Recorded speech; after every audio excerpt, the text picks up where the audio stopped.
Goeiemôre broers en susters. Baie welkom vanmôre. Jy is ons jongens vader. En as jy dit is en nog nie die vorm gevul het nie, is daar agter het ons plek vir mense om in te vul.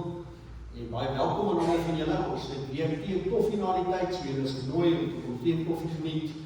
Ek sê dankie aan die Wycliffe Fontainebleau, Fourways en Sundowner wat vanmôre help met koffie bediening. So dit is wonderlik. Dan broers en susters, sluit die skole Vrydag, soos jy weet. Ons het nog vandag ons kinderkerk, dis tydens die erediens, en katedrese na die tyd, dis die graad 4 tot graad 11, sê na die tyd hulle katedrese. En dan volgende naweek begin dan is die katedrese en die kinderkerk so 'n bietjie af, so neem net kennis daarvan. En dan is daar 'n paar ander goed wat ek ook met u sal deel. Iets seker bietjie op die bord ook gesien, dat die NASV het 'n herfstee kom, dis die 18de April, so as daar van julle nog belangstel, en dit maar net kyk, hier oor die blaadjie is telefoonnommers om te kontak, jy sien die koste ook daaraan verbonde, en dan is daar ook die wolprojek, wat eintlik 'n boom gehad het. Jy seker ook daar gesien dat daar woes gebrei word, en allerhande dinge, en gehekel, en wat is die ander woorde wat jy gebruik, om die gare in mekaar vast te sit. Daar's missies en kouse en jassies en weet nie wat alles, serpies en vliegkonversies, veral nou die winter is dit 'n goeie een, hè.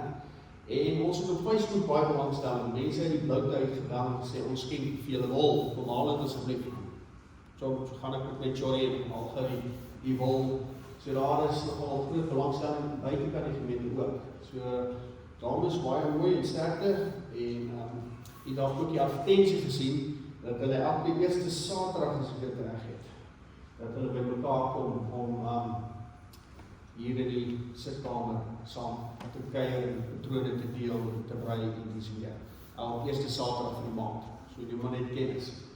Dan verder broers en susters, ek self gaan die verlof vat van môre af tot met die 31ste. Daar's Dominee Ludee wat volgende Sondag kom preek hierso, so jy maar net kennis, hy is op pad. Kom ons welkom hom hier by ons, hy het al hierdie gepreek, en hy sal kom uithelp, en dan wat belangrik is die naweek daarna, die eerste naweek in April is Paasnaweek, so ons gaan Vrydag, goeie Vrydag, en ons erediens sê om 9:00, neem kennis, al Sondag of al geleentheid in die jaar wat ons vroeër is op Kersoggend, dit is op dat is 8:00, maar vir goeie Vrydag, 9:00 het ons erediens, en natuurlik Sondag weer 9:00, op opsigtstanding Sondag sal ons ook dan ons diens hê. Goed, so onthou van Paasnaweek. Verder broers en susters, kom ons raak rustig in ons gemoedere. Ons gaan voort met die boodskap, so dit ons deur die Bybelboeke gaan. Ons gaan vanmôre saam gesels en leer uit 1 Samuel uit. Ons kyk na Jonatan en ons gaan 'n bietjie saam lees en kyk wat daar gebeur en dan kan ons daarvan ter harte neem. Ons raak rustig ons gemoedere, skep 'n bietjie aan die spanning van die week af. Daar's altyd goed in jou kop aan die gang. En hou net 'n rustige stil gebed, praat met die Here in voorbereiding en dan wees gereed vir ontmoeting met die Hemelse Vader. Ons sluit ons oë gebed.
Gemeente, voordat ons begin, ons is bevoorreg vanmôre iemand in die ampt van die ouderling te bevestig.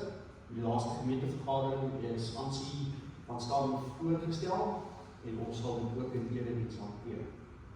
Kom ons staan op vir ons toetredingslied. Ons sal saam sing, ons is almal hier tesaam. Ons sing die eerste en die tweede strofe. Dan hoor jy die voorbeeld, ontvang die seën van die Here. Ons antwoord op die seëngroep en dan sing ons lof sing die Here. En daar's 3 strofes en dan kan jy maar weer gaan sing.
Gemeente, ons leer in die skrif, dit gaan goed met mense vir wie die Here se huis 'n tuiste is en hulle krag al daarin ontvind.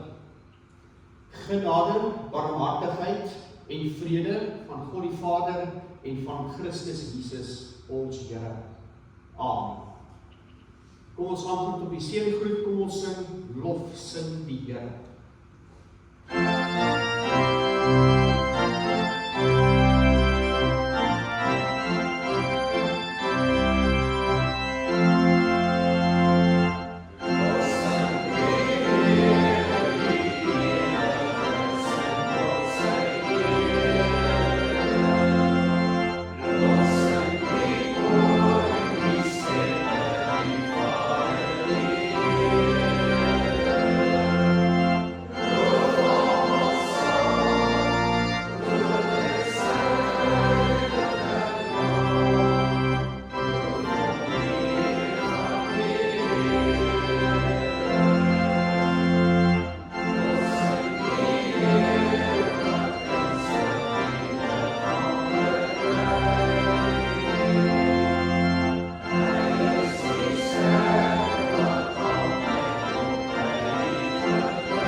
Gemeente van ons Here Jesus Christus, God gebruik mense om sy werk in die kerk en in die wêreld te doen. Daarvoor is die Heilige Gees gelowiges met gawes vir hulle dienswerk toe. Maar God roep ook sekere mense om besondere dienswerk te verrig. En die Bybel getuig dat hierdie dienswerk van vroeg af in die kerk alreeds bestaan. En hierdie bedieninge het onder andere gestalte gekry in die verkondiging, die gee van leiding en versorging. Dit het ontwikkel tot die ampte soos ons dit vandag ken, naamlik die ampt van die predikant, ouderling en diaken.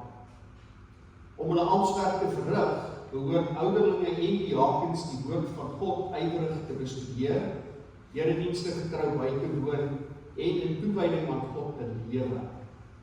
Die ouderlinge, soos 'n herder, moet ouderlinge met hulle dienswerk die gemeente voorgaan in geloof met liefde versorg en oor almal se leer en lewe opsig hou. So begelei ouderlinge die gemeente om hulle lewe aan God te wy. Die ouderlinge se dienswerk behels ook om die predikant te ondersteun, die gemeente te begelei en te bestuur, asook om middele te vind wat die voortgang van die evangelie in die wêreld bevorder. Deur hierdie diens van die ouderlinge rus Christus die gelowiges toe om mee te werk in die opbou van die liggaam. Ek vra nou dat Ansie van Stade die voorkom staan om op die volgende vraag te kom antwoord.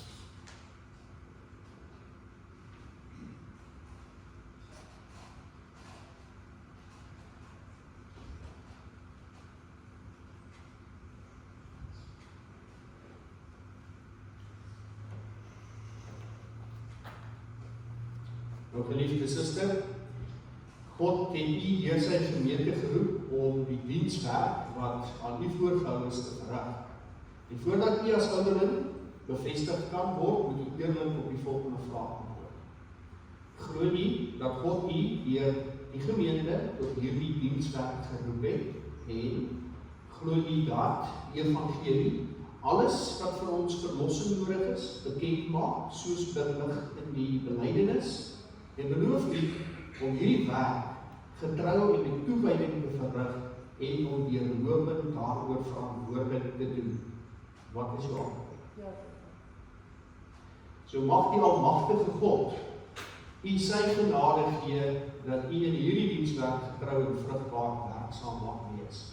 Amen. Nou ouderling, verrig die dienswerk met nederigheid, met geduld en liefde, met toewyding en afhanklikheid van God. En bid voortdurend dat God u deur sy gees vir die dienswerk sal toerus, lei en bystaan. En die gemeente ontvang, respekteer en ondersteun hierdie suster as 'n dienaar van God. Voorsien haar met die nodige middele om haar dienswerk te verrig.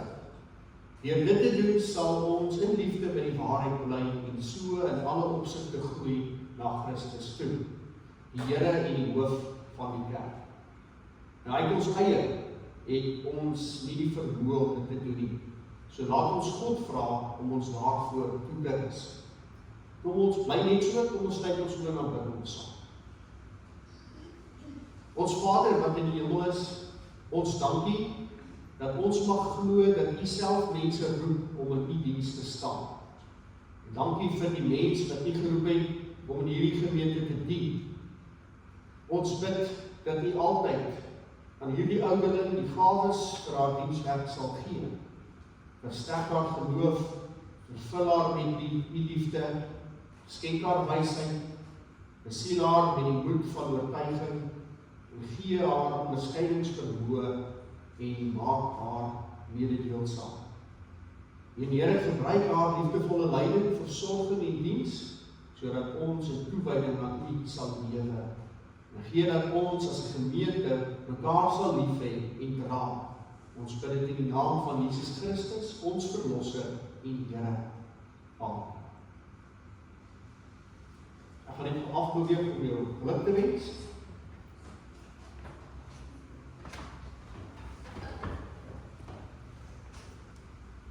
Waar het vir twee ouderlinge ook wil die haar man kom geluk wens.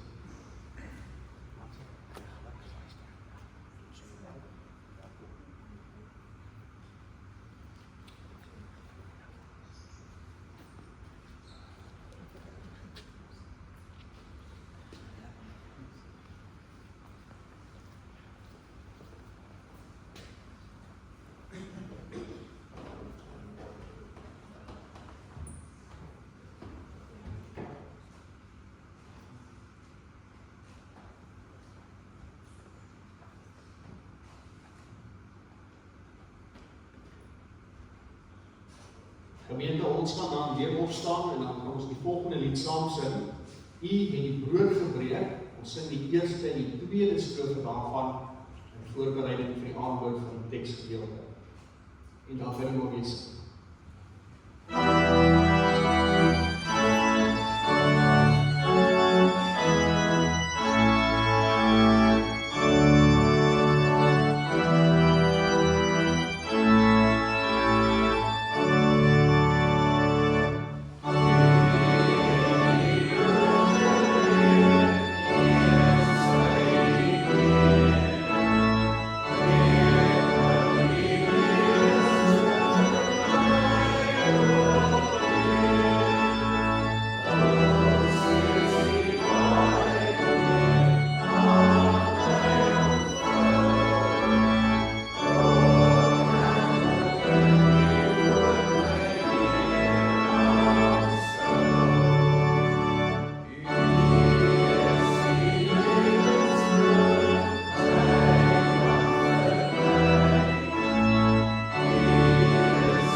Gemeente, kom ons lees die volgende gedeelte saam.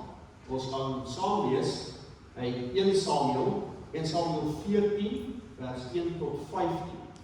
En daar het u ook die tema vanmôre, wanneer geloof waag, God werk deur die wat hom vertrou. Nou kom ons lees die gedeelte oor Jonatan hierso saam. Ek moet net meld dat kom in die 1933 en 53 vertaling, so die bewoording mag daar alles klink. Oorwinning van Jonatan, Saul verbied die leer om voor die aand iets te eet. En op 'n dag het Jonatan, die seun van Saul, aan die dienaar wat sy wapens dra gesê: kom ons gaan oor na die wagpos van die Filistyne wat daar oorkant is. Maar aan sy vader het hy dit nie te kenne gegee nie. En Saul het gesit op die grens van Gebea onder die granaatboom wat by die grond staan. En die manskappe by hom was omtrent 600 man. En Ahia, die seun van Ahikam, die broer van Ikabod, die seun van Pinjas, die seun van Eli, die priester van die Here en Silo, het die skouerkleed gedra. Maar die manskappe het nie geweet dat Jonatan weggegaan het. Nou was daar tussen die paar passe waar Jonatan wou deurgaan na die wagpos van die Filistyne 'n spitsrots oorkant en 'n spitsrots diskant. En die naam van die een was Moses en die naam van die ander Seun. Die een spits staan soos 'n pilaar noord teenoor Migmas en die ander een sy teenoor Geba. Jonatan dan het aan die dienaar wat sy wapens dra gesê: kom ons gaan oor na die wagpos van daardie onbesnededes. Miskien sal die Here vir ons optree, want by die Here is daar geen verhindering om deur baie of deur min te verlos. Toe sê sy wapendrager vir hom: doen alles wat in u hart is, maak soos u wil. Hier is ek, by u, volgens die wens van u hart. En daarop sê Jonatan: kyk, ons sal na die manne toe oorgaan en ons aan hulle vertoon. As hulle vir ons so sê, staan stil totdat ons by julle kom, dan moet ons op ons plek bly staan en nie na hulle opklim nie. Maar as hulle so sê, kom op na ons toe, dan klim ons op, want dan het die Here hulle in ons hand gegee, en dit sal vir ons die teken wees. Toe hulle twee wil aan die wagpos van die Filistyne vertoon, sê die Filistyne: kyk, daar kom die Hebreërs met die gate uit waar hulle weggekruip het. En die manne van die wagpos het Jonatan en sy wapendraer aangespreek en gesê: "Klim op na ons toe, en dan sal ons julle 'n les leer." Daarop sê Jonatan en sy wapendraer: "Klim op, agter my aan, want die Here het hulle in die hand van Israel gegee."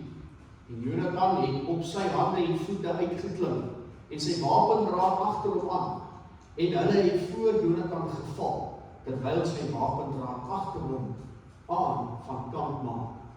Hierdie eerste slag, waarin Jonatan en sy wapendraer ongeveer 20 man verslaan het plaasgevind op omtrent die helfte van 'n aanvoorsel van 'n stuk land.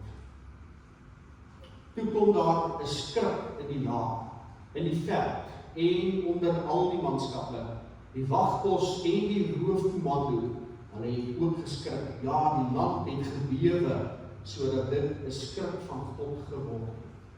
Ons lees tot sover. Broers en susters, bevoorreg is hulle wat die woord van God hoor en dit onderhou. Broers en susters, ons Here Jesus Christus, daar is tye in die lewe wanneer alles tot stilstand kom. Tye wanneer die hoop wat daar was net weg is. Inteendeel, daardie hoop word so vaar droom, wat voel of dit so ver in die verlede lê. Hier in 1 Samuel 14 moet ons verstaan, is Israel op so 'n plek waar daar nie regtig hoop is, waar dit so ver agter hulle lê, dat dit eintlik 'n droom is. En die Filistyne het nie net militêr in daardie tyd gewen nie, hulle het ook die atmosfeer van vrees geskep daar onder God se volk. Hulle het God se volk lank gelê in daardie tyd. Ons sien koning Saul en sy 600 man by Migron, waar hulle onder die granaatboom eintlik wegkry. Hulle kry weg. Hulle hoop die Filistyne sal hulle nie vind nie, sal hulle nie raak sien. En dit is hartverskeurend as jy dit lees. Want die gesalfde koning, hy's gesalf, deur God aangestel, mors tyd. Hy sit daar in die skaduwee, terwyl sy volk in vrees leef, weens die aanslag en die aanvalle van die Filistyne. En hierdie krisis was meer as die oorlog. Dit was geestelike bankrotskap wat geheers het onder hierdie volk van God. En Saul se leierskap was sonder 'n visie. En die priester wat hy saamgevat het met die efod, het nutteloos eenkant gestaan. Net vir die agtergrond, die efod was die kledingstuk wat die priester gedraai. Hulle het ook 'n borsharnas gehad met 12 verskillende klippies, verskillende, daar was byvoorbeeld diamant, en daar was goud, en daar was, wat is die ander goeders? Allerhande klipname, het hulle elke keer gehad wat die 12 stamme van die volk verteenwoordig het. En die efod was eintlik 'n teken van dat jy raadpleeg God. Dit was as daai priester saam met die weermag was, dan was hy juis daar sodat hulle God kan raadpleeg oor wat met hulle doen. En hierdie arme priester staan daar eenkant met sy klere aan, maar Saul gebruik hom nie. Hy gebruik nie die geleentheid om God te vra oor wat moet ons doen? Wat is die plan? In hierdie moeilike situasie waarin hy as 'n leier vir sy volk staan. So die stilte by Migron was nie vrede nie. Dit was 'n stilte van 'n volk wat hulle verbodsgod vergeet. So wanneer ons hierdie toneel lees, dan erken ons iets van ons eie wêreld. Daar is ook vandag tye wanneer gelowiges voel dat hulle in die skaduwee sit. Vasgevang tussen vrees en onsekerheid. Ons sien probleme rondom ons, maar dit voel asof niemand werklik weet hoe om vorentoe te beweeg. Dis al hierdie probleme. En soms word geloof selfs gereduseer tot net oorleef. ons hou aan, maar sonder verwagting eintlik dat God werklik gaan ingryp. Hoor daai hopeloosheid. Dat mens aangaan met jou geloof, maar jy is nou maar 'n gelowige sonder die oortuiging dat God werklik in jou lewe kan ingryp en verandering bring. Jy gaan maar net deur die normale routine as 'n gelowige. Dit is presies die gevaarlike plek waarin Israel homself bevind. Nou kom ek deel met julle 3 gedagtes. Hier is die eerste gedagte, is dat geloof begin wanneer iemand bereid is om te beweeg. Geloof, daai geloof in jou miskien wat so 'n bietjie begin verroes het. Dit kom weer aan die gang, as jy aan die gang kom. As iemand bereid is om te begin beweeg, dan vlam geloof weer baie sterk op. So in hierdie bedompige atmosfeer tree Jonatan na vore. En hy weet, die wagtyd onder die granaatboom lei tot niks. En sy plan om die Filistyne, daai voorpos van hulle, daai stasie wat in die militêre, het jy 'n voorpos en dan kom jy eens by die hoofmag uit en daai voorpos moet nou kyk dat wie ook al aankom, maar daar genoeg waarskuwing is vir die res van die groep hier agter. Daai voorpos is dan die een wat hy besluit om te nader en aan te val. En as jy nou 'n militêre kenner is, dan sal jy gesê dit is waansinnig wat net hy en nog 'n ander ou gaan probeer doen. So vir die wêreld, as mens daai stukkie lees, dan lyk dit so selfmoord. Maar Jonatan, hy het verder gesien. Want hy het iets geweet. Hy het vir homself gesê dat die eer van die lewende God was op die skerp. En dis onaanvaarbaar vir hom gewees. Geloof, broers en susters, begin wanneer ons moed vind om uit die skaduwee van passiwiteit te tree, selfs wanneer die pad vir mens onseker is. Wanneer Jonatan sê, miskien sal die Here vir ons optree, is dit nie net 'n towerformule wat hy sê nie. Dit is eintlik 'n belydenis.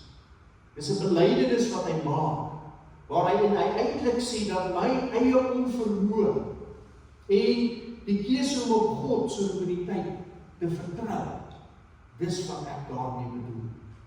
So dit is goed om jou onvermoë te erken, maar die feit dat jy aanvaar dat God die een is, die al een is wat kan intree, is wat dan gebeur dat die wiel aan die gang sit, wanneer jy dit reg kry om op hom te kan vertrou. En Jonatan weet dat hy self nie die oorwinning kan bewerk nie. Hy weet. Hy erken ook dat die uitkoms totaal en al eintlik in God se hande gaan lê. Hy weet nie hoeveel mense lê daarvoor wag vir hom by hierdie voorpos nie, maar hy gaan dit in God se hande los. En hy sal optree sover wat sy vermoë dit toelaat om op te tree. En tog kies hy om nie vrees te hê en om in daai vrees te bly sit. So hier lê baie belangrike geestelike waarheid. Geloof beteken nie dat ons altyd sekerheid het nie. Geloof beteken dat ons God genoeg vertrou om die eerste stap te neem. Maar broers en susters, as jy net sit en wag vir God, kan niks eintlik gebeur. En as al jy nie self seker is nie, maar as die Here gaan 'n tree trap in 'n rigting en vertrou dat jy met daarmee sal help, dis wat jy eintlik moet doen. En baie keer wag ons vir mense om te sê gaan. Partykeer wag ons vir mense om te sê kom. Partykeer wag ons vir omstandighede om beter te wil lyk en miskien dan te begin. Maar ons weet partykeer baie duidelik wat gedoen moet word. En is die verskoning om te wag baie gerieflik, want iemand anders te moet die klokkie lui voordat ons aan die gang kom. En hier wil dit vir ons sê, Here, al is jy onseker, al weet jy nie hoe dit gaan lyk nie, begin en vertrou. Daardie begin en vertrou sal lei na daardie sekerheid wat jy dalk in die oomblik nie nou voel.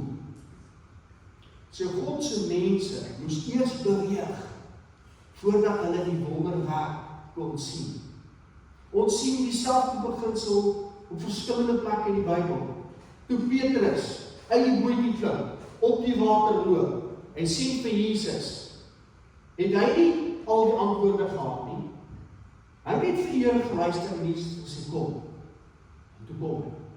Ons weet wat later gebeur, maar dit is toe sy twyfel inslaan en toe begin hy sing. Maar aanvanklik was daar die eerste tree in vertroue met Jesus, wat reeds daar in die water staan.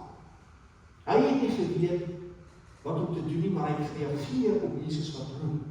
Toe Israel deur die Jordaanrivier nadat hulle gevlug het uit Egipte moes trek, en die water eers begin wyk, toe die priesters hulle voete in die rivier gesit.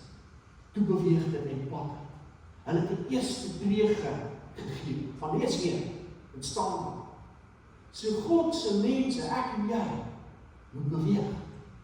Ons moet beweeg, voordat 'n wonderwerk in jou lewe gesien kan word. Baie gelowiges wag vandag vir hierdie perfekte sekerheid, voordat hulle sal optree. Maar soms werk God juis, deur daar die eerste stap van gehoorsaam, waar hy vir jou iets op jou hart plaas en sê, kom, dat ons gaan. En hy vra nie altyd dat ons die hele pad moet kan sien vooruit tot waar die einde lê. Hy vra dat ons hom moet vertrou met daardie volgende tree. Net die eerste tree. En dan miskien die volgende en dan die volgende. Fokus hier op nou. Het so voetnote, as dit nie dalk kom Jesus sê, moet jy nie oor die dag van môre bekommer nie. Dit bring sy eie bekommernis. Waar hy sê dat jy moet vertrou op God nou. Dat hy sê, beywer jou allereerst die koninkryk van God en die wil van God, dan sal God al die ander dinge vir jou gee.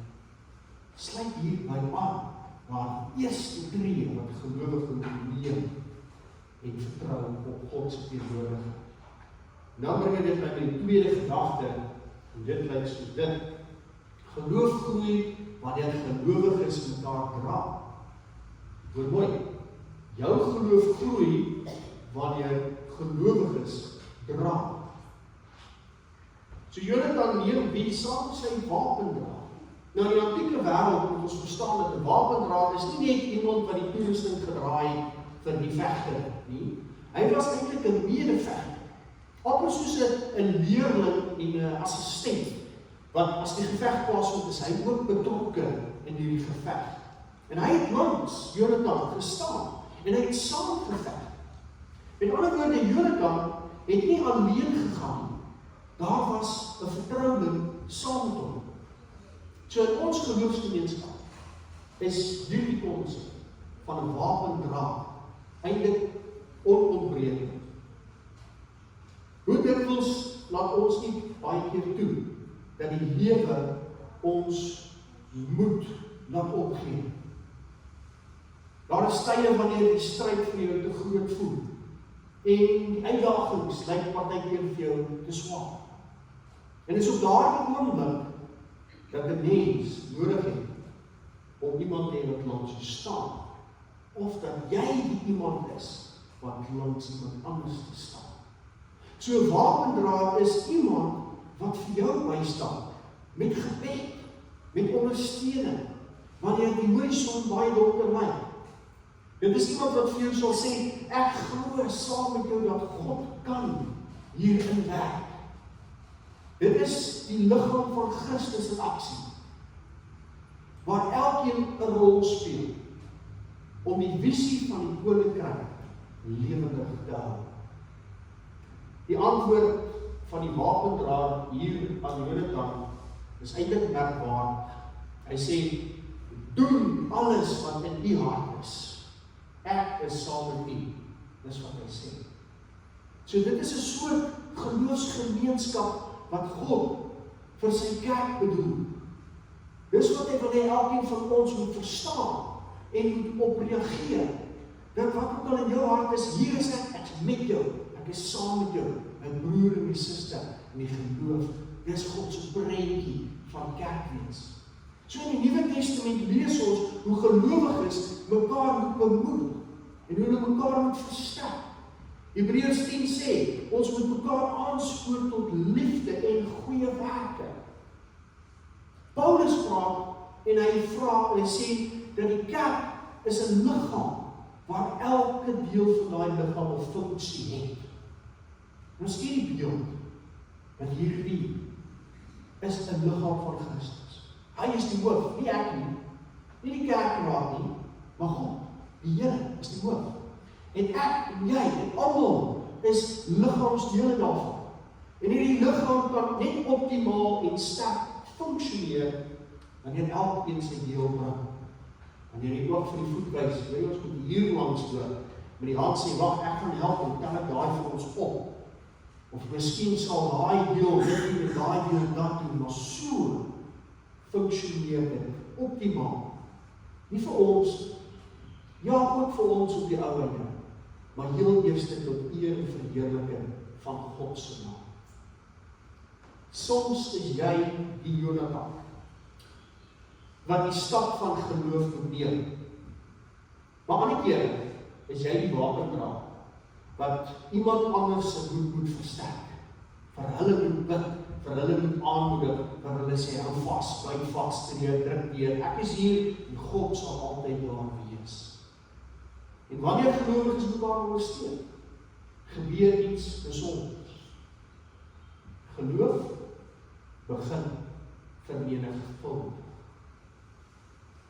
Derde gedagte. God bring die deurbraak wanneer sy mense waag. Nie wag nie, waag. So die klim teen die rotswande uit, hierdie wande van Moses en sene, dit was die twee spitse se name gewees. Dit was geen triomftog vir Jonathan en sy wapendraer nie. Dit was eintlik uitmergelende worsteling wat hulle moes doen om teen daai ding uit te klim. Hulle het op hande en voete teen skerp kraanse uitgeklim.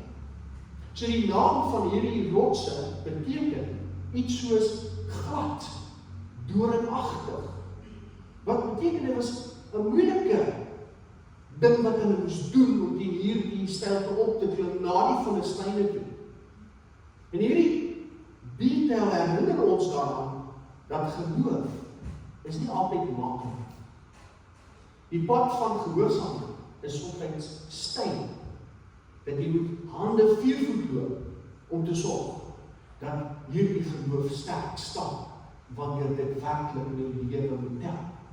Hoe baie gelowiges sal hulle hart vir die Here gee en dink nou is hulle kinders van God. Nee, dis die eerste wegspringplek. Dis die skoot wat klap en jy moet nog die wenstreep haal. Jy gaan nog moet hardloop, moet nie. Jy gaan moet uithaal en wys. Jy gaan nog moet werk. Want nou vra dit van jou, as jy in die Here glo, dat jy jou weakness moet erken en dit onder oë neem. As jy ongeduldig is, as 'n gelowige, moet jy besef dat dit van jou gaan effort en tyd vat om jou ongeduldigheid weg mee te maak. Want jy kan nie optimaal kind van God wees as daar dinge is wat keer, dat jy tot volle eer van God, tot die volle jy vir hom kan leef. En so is daar baie eienskappe wat gelowiges het, wat moet aandag kry. En jy vang jouself, jou vrou of jou kinders sal vir jou sê, hoor jy kan nie so aangaan. Het jy agtergekom, hoe is jy? Is jy bewus van die dinge wat jy sê en doen? En dan moet jy kennis neem en sê, nie wat, is dit hoe die Here wil hê ek my lewe moet leef? En dan kom jy agter dat dit werk is, dat dit effort is om te verander in die wese wie jy is. Want vir jare is jy geprogrammeer om so 'n ongeduldige persoon te wees. Dit gaan baie inspanning en effort en die gesprek met God wees, die innooi van die Heilige Gees op 'n konstante basis om 'n karaktereienskap te verander, dat dit lyk soos die voorbeeld van ons Here Jesus Christus. En dis wat styl maak. Dis wat dit 'n ordentlike klim maak hier teen skerp heuwels uit. Want geloof is nie net die woord wat jy spreek nie, dis 'n oorgang en 'n erkenning, dat 'n karakter moet verander. En dit vat werk, dit vat effort, dit vat tyd.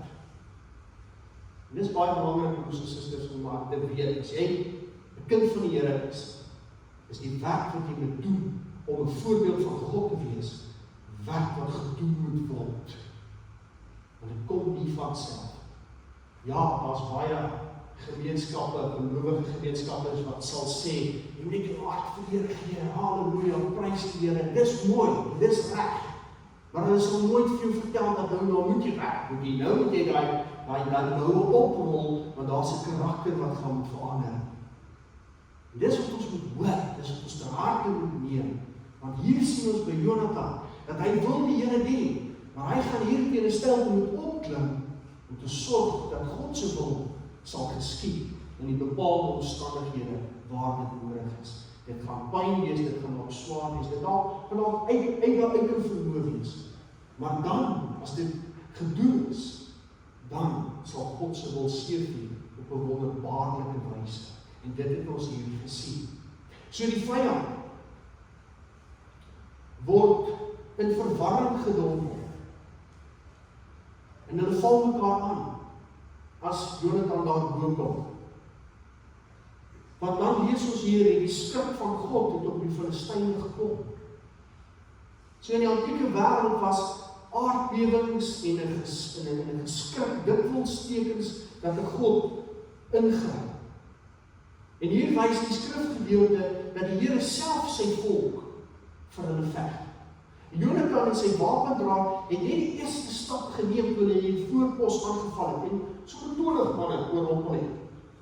En die Here het die oorwinning later, as jy gaan verder lees oor, sal jy sien dat hy die verdere groot oorwinning het hy na vore gebring.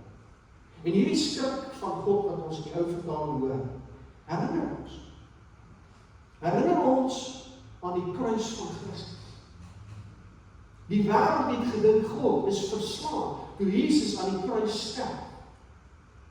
Vir baie het dit gelyk soos 'n nederlaag en soos 'n mislukking. Maar juis in daardie oomblik het God die grootste oorwinning bewerk. Deur die kruis en die opstanding het Christus die mag van sonde en dood verbreek. Hoor mooi, baie twee goed. Die mag van sonde en dood is verbreek. Dit het geen houvas op die kinders van God meer.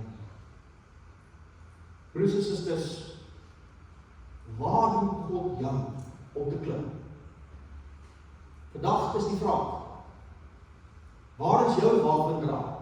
Wie ondersteun jy in die tye wanneer dit swaar is? En die Here roep ons om nie onder die granaatbome van gemak te gaan wegkruip nie, maar om met geloof teen die rotse van ons beperkings uit te klim. God werk deur mense wat klein dade van gehoorsaamheid lewe. Jou bewende stap van geloof is die saad vir God se oes van verlossing. Dit is noodsaaklik om te verstaan dat geestelike groei in die midde van stryd eintlik ten volle plaasvind is. Saul se grootste vyand was nie die Filistyne, maar sy eie traagheid. En ons ken dit net. Ons is traag om die Bybel te lees. Ons is traag om kerk toe te gaan. Ons is traag om te bid. Ons is traag om te sê, ek gaan nie hierdie sonde doen nie, want my Here verwag beter van my. Ons is baie keer traag. En dis die vyand. Dis wat vir Saul onder die boom laat sit het. Dis die vrees wat jou jouself laai, wanneer jy nie met oorgawe en ywer bereid is om te doen wat God wil hê jy moet doen. En dit is noodsaaklik om te verstaan dat geestelike groei te midde van die stryd plaasvind, wanneer jy kan sê, nee, stop dit, ek doen wat God van my verwag. En Jonathan het egter die risiko van die onbekende aanvaar. Want ek meen, hy klim nie op, net hy en hierdie wapendraer. Hy het seker 'n goeie idee gehad dat by 'n voorpos van haar redelik meer mense wees wat wag staan as hy en die ander ouens saam met hom daar is. En hy het aanvaar. Hy het gesê dit is waarskynlik onmoontlik, dit is belaglik, maar Here, die res gee vir U. Ek gaan doen wat ek kan. Ek gaan 'n bietjie klim. Ek gaan klouter. Ek gaan tot op bo kom. En dan sal U sorg dat die res plaasvind. So hy het geweet dat godsdiens in die skaduwee onder 'n boom net lei tot oorlewing, maar dat geloof in aksie is 'n eis. Die klim van Moses en sien. En nou sluit ek af.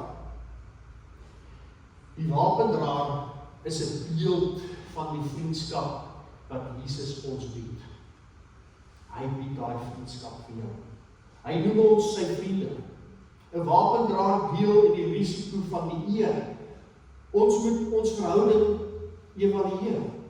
Bou ons verhoudings wat ons in passiwiteit hou? Of is ons vennote wat mekaar aanmoedig in die geloof? Wanneer ons oorgee aan God se doelwitte, word ons lewens dan 'n getuienis wat stelsels van vrees laat wankel.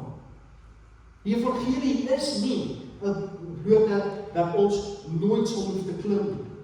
Dit is 'n belofte dat God reeds bo op die rots vir jou wag. So die kruis is die bewys dat God die vyand reeds ontwapen het. Ons klim nie om die stryd te wen nie. Ons klim sodat ons nie hoef te gered te word. Ons klim omdat ons reeds vrygekoop is. Klaar deel is van die koninkryk van God. So die pad is dalk sterk, maar God is aan ons kant. Die wagtyd, broers en susters, moet iewers in jou lewe verbygaan. Jy moet sê, ek het nou genoeg gewag. Ek gaan dit nie. Ek gaan iets doen. Ek gaan God se naam verheerlik. Op watter manier God wil hê ek dit doen, sal ek dit nou doen. Gaan nie onder die boom mee sit nie. My geloof sal oorgaan in aksie. Dit is 'n tyd om die skaduwee te verlaat, om te begin klim.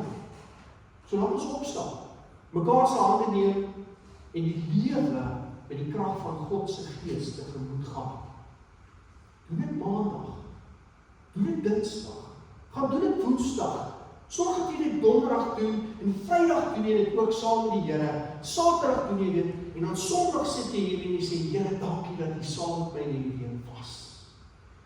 Dat ek jy geneem het, en dat ek jy gevegte in my lewe kon veg, omdat U naby en met my is, om my te ondersteun en met my te staan. So die toekoms behoort aan diegene wat die Here se roepstem hoor die geraas van die wêreld. Dit is die roeping van die kerk, om die wapendraer van die koninkryk te wees, wat saam opklim na die oorwinning wat God reeds bewerkstellig het. Amen. Kom ons sluit ons oë en ons bid net weer saam. Almagtige Hemelse Vader, Here, ons dankie. Dankie vir hierdie gedeeltyd, die woordtyd wat vir ons iets leer. Dit maak ons bewus daarvan dat Here ons partykeer net oor moet gaan in aksie. En U sorg vir die res. Here, dankie dat ons hoor dat in hierdie Bybelverhale is daar waarhede wat van toepassing is vir ons in ons eie lewens.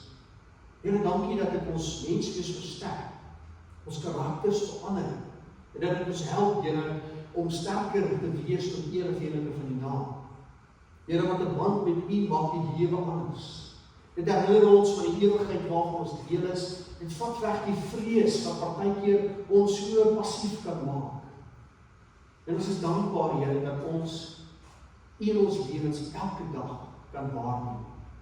Al die gawes, al die voorregte, al die geleenthede van werk en van omstandighede wat tot jou lewe toevoeg, al die vreugdes, al die blydskap wat ek beleef, Here, is 'n gawe, meer 'n voorreg uit U hand aan my.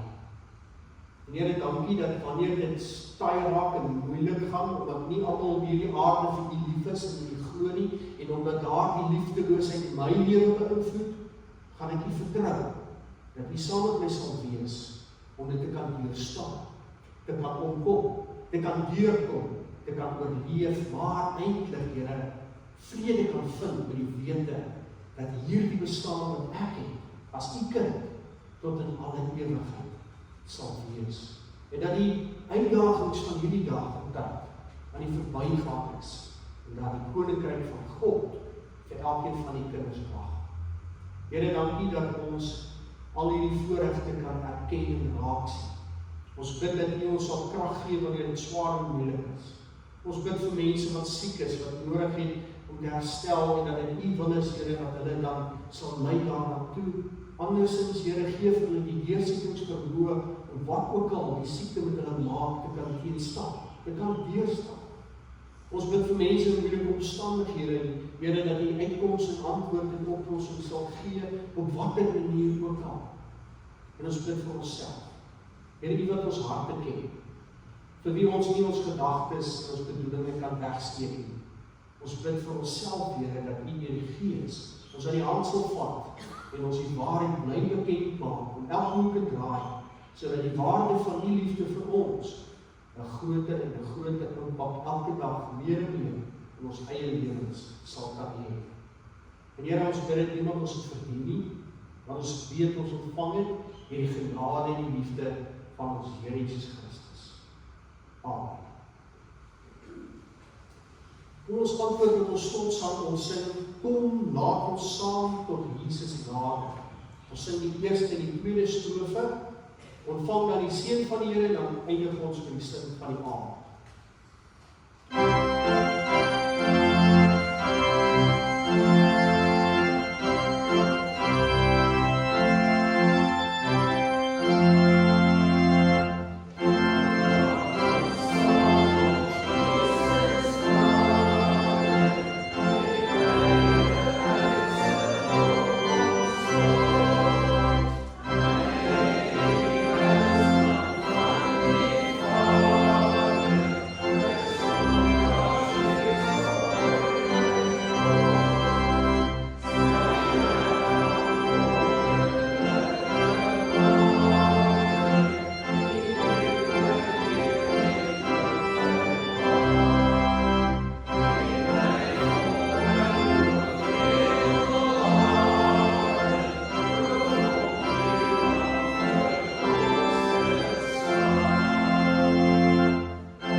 Ontvang die seën van die Here en gaan in vrede. Die genade van ons Here Jesus Christus en die liefde van God en die gemeenskap van die Heilige Gees sal by julle almal wees. Amen.